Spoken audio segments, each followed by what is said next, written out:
I remember my first MedLife meeting, my freshman fall, like when I went to an informational session, and the excitement in the room was literally palpable. I mean, there was so many people interested. We had people lining outside the door trying to hear. At that first interest meeting, we showed one of the YouTube videos, and I think that was probably the most effective. We showed a video from the website. I think the video is "What is MedLife?" Because people could see exactly what the area looks like and what they would be doing.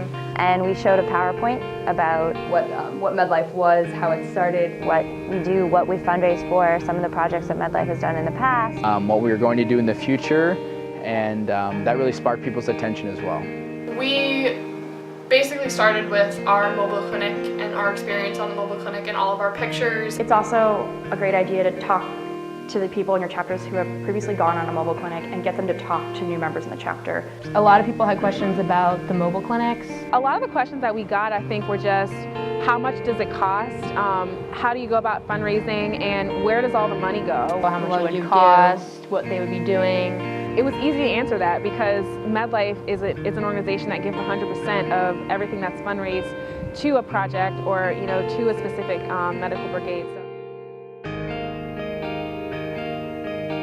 The clinic is definitely like a useful way for people to attract like a large number of people. The people who participated, when they come back to the university, are kind of in charge of spreading the word, helping with the communication and the advertising of MedLife. Chapters need to capitalize on that energy and keep reminding people what a great cause it is so that they want to stay on. At our chapter at Madison, we have a new requirement that if you are in our student org and you're an active member, you have to go to at least 3 classes. It doesn't have to be Spanish or a medical class, but in 3 of your classes, you personally have to stand up and you have to talk about MedLife for 10 minutes. Basically, the goal of our meetings was to get people involved on campus. So we would talk about upcoming fundraisers, we talk about future meetings we were going to have. We had done a lot of pre-planning as far as events, so we structured it as here's the mobile clinic that we really hope that you guys could go on. Here are the events that we have that we're trying to plan for the semester. We are going to need your help on them. You kind of lead from the bottom up. You make sure that you're reaching out to everyone. So we made sure that it was a very unifying process. People could brainstorm, people could throw around ideas that they want to see happen. One big issue we had with our chapter was that we weren't getting many members. Yeah, a huge obstacle has been people who come in September are really excited about it, and then we never hear from them again because we didn't hold enough meetings or we didn't have enough fundraisers. So what we started to do was hold more fundraisers on campus, like smaller fundraisers so that they can get more involved. So we tell people you have to be involved with fundraising if you want to go in the clinic because that is such a huge part of MedLife. What we really try and do is create ways for people to get involved in a way that they make their own decisions. So this year we had a PR team.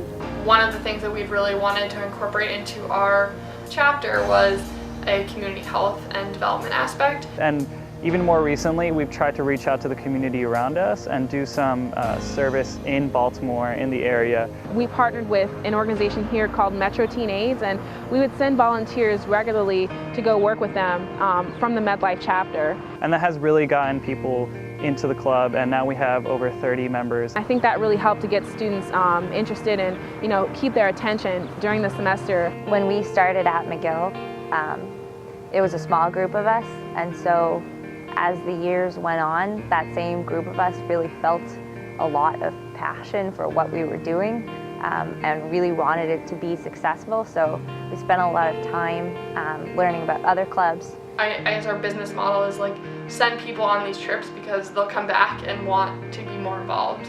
and also sort of presented it as, let's say you don't have the time, the money, whatever, to go all the way to Latin America to do this work. Well, there's plenty of things you can do while you're here at school.